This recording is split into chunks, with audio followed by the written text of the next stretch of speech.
Saygıdeğer izleyicilerimiz, gün geçmiyor ki bu koronavirüsle ilgili olarak yeni bir gelişme olmasın. İşte yeni bir gelişme yine BioNTech Pfizer cephesinden Profesör Doktor Uğur Şahin ve Özlem Türeci cephesinden bir açıklama var. BioNTech Pfizer korona aşısının Avrupa Birliği'nde 5-11 yaş grubu çocuklarda uygulanabilmesi için izin başvurusunda bulundu.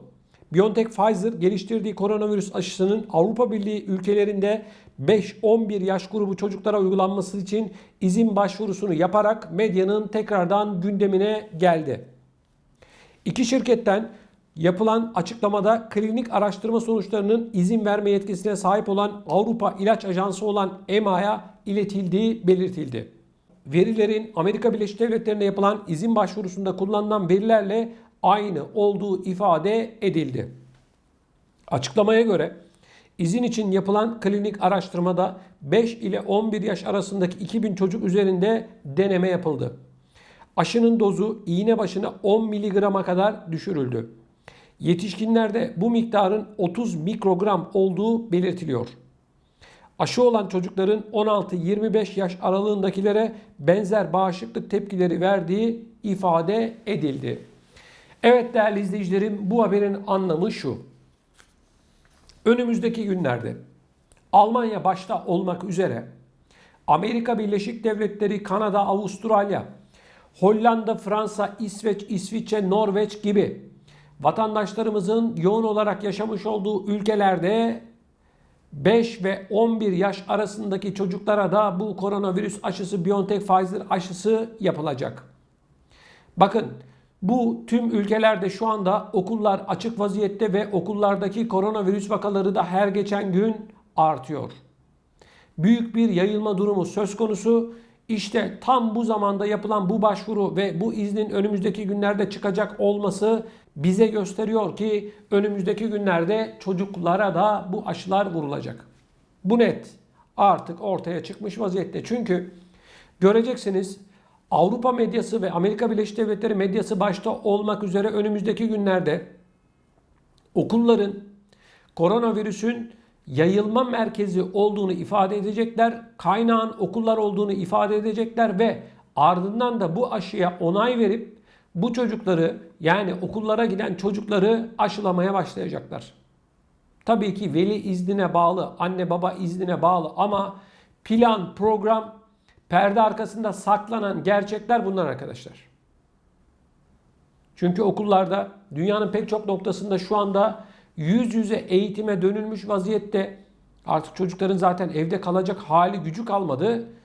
Döndükleri için okullara görüyoruz ki okullarda, sınıflarda çok ciddi anlamda koronavirüs vaka sayısında artış var. İşte Profesör Doktor Uğur Şahin ve Özlem Türeci'nin bulmuş olduğu Pfizer BioNTech aşısıyla ilgili olarak da önümüzdeki günlerde büyük siparişler verilecek. Ülkeler koronavirüsle ilgili olarak yeni adımlar atacak. Ülkeler koronavirüsle ilgili olarak yeni adımlar atacaklar ve hemen ardından da değerli izleyicilerim 5 ve 11 yaş arasındaki çocuklar aşılanacak. Bakın, ben size bir sonraki safhayı anlatıyorum şimdi de. 5-11 yaş arasındaki çocuklar aşılanmaya başlayacak ve ardından da bize diyecekler ki nasıl ki bebekler doğduğunda tetanoz aşısı, işte bazı aşılar yapılıyor, verem aşısı, o aşısı, bu aşısı derken çocukların aşı kartına, çocukların yani yeni doğan bebeklerin aşı programına bu koronavirüs aşısı da dahil edilecek. Yani sıfırdan 100'e kadar tüm insanlar bu koronavirüs aşısıyla tanışacak. Yani bebeklerin anne karnından sonraki sağlık uygulamalarında, aşı takviminde artık koronavirüs aşısı olan bu aşılar da olacak.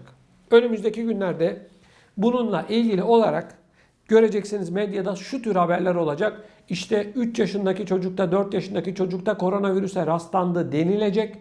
Ardından da bu firmalar, aşıları üreten firmalar Avrupa İlaç Ajansı ve Amerika Birleşik Devletleri'nde FDA'ye başvurup diyecekler ki biz bu aşıların 0 ve 5 yaş arasındaki tüm çocuklara, bebeklere yapılmasının iznini istiyoruz diyecekler.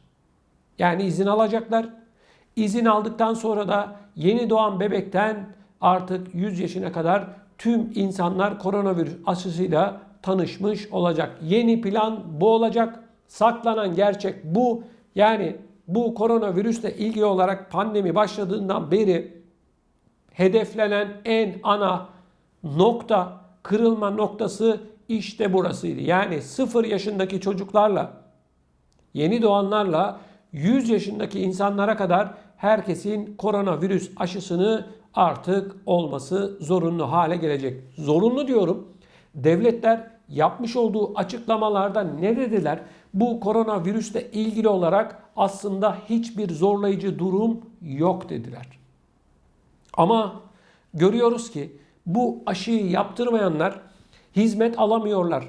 Uçağa pek çok yerde bindirilmiyorlar. Pek çok ülke kabul etmiyor. Devletin resmi kurumlarından hizmet alamıyorlar. Yakında çarşıya, pazara da gidemeyecekler.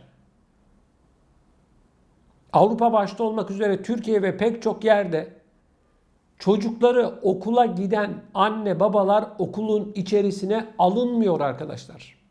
Diyorlar ki git bana koronavirüs testi yaptır ve bunun sonucunu getir. Arkadaşlar bir anne baba çocuğunu okula almaya gittiği zaman test mi yapacak? Bir de şöyle bir şey planladılar biliyorsunuz Avrupa'nın pek çok noktasında artık bu testler paralı. Paralı hale getirdiler ama aşı zorunlu değil diyorlar. Anneyi babayı da çocuğunun okuluna almıyorlar. Git test ol. Yani bu teste parayla bedava değil. Kim ne kadar dayanabilir çok merak ediyorum. Gerçekten çok ama çok düşündürücü. Şimdi çocuklar artık beşikten mezara kadar tüm canlılar, insanlar aşılanacak. Sonraki yıllarda bakın aşı sayısı artmaya başlayınca diyecekler ki hayvanlarda da bu koronavirüs görülmeye başlandı. Artık insanlar bağışıklık kazandı. Herkes aşı oldu ama hayvanlar aşı olmadı. Bu aşıların hayvanlara da yapılması gerekiyor deyip yeni sözleşmeler, yeni paralar yani ekonomi çarkları çok hızlı bir şekilde büyüyecek. Hızlı bir şekilde dönecek. Bakın önce 65 yaş üstüne yapıldı. Sonra 50-65 yaş arası oldu. 40-65 yaş üstü oldu. 30'un üstü oldu. 20'nin üstü oldu. Hadi bakalım 16'nın üstü oldu. Şimdi de 5-11 yaş. Şimdi önümüzdeki aylarda çok değil uzun bir süre değil. Eğer 0 ile 5 yaş arası ile ilgili bir izin müracaatında bulunursalar şaşırmayın. İzin çıkarsa hiç şaşırmayın. Önümüzdeki dönemlerde yeni doğan bebeklere de bu aşılar yapılacak. Profesör Doktor Uğur Şahin ve Özlem Türeci bu aşılarla ilgili olarak ufak tefek baş ağrıları haricinde hiçbir yan etkinin olmadığını açıkladılar. Ama gelin görün ki Moderna yine Profesör Doktor Uğur Şahin'in bulmuş olduğu aşıyla aynı teknolojiyle üretilen mRNA teknolojisiyle üretilen bir başka aşı olan Moderna aşısı Avrupa'da Danimarka, İsveç, İzlanda ve Finlandiya'da 30 yaş altı erkeklerde kalp kası iltihabına neden olduğu gerekçesiyle yasaklanmış durumda.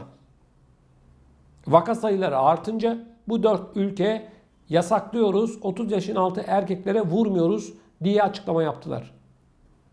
Önümüzdeki yıllarda, önümüzdeki aylarda bu ve benzeri şikayetlerin artması demek bu aşılarla ilgili olarak kafalarımızda başka soru işaretlerinin de oluşması anlamına geliyor. Değerli izleyicilerimiz bakın.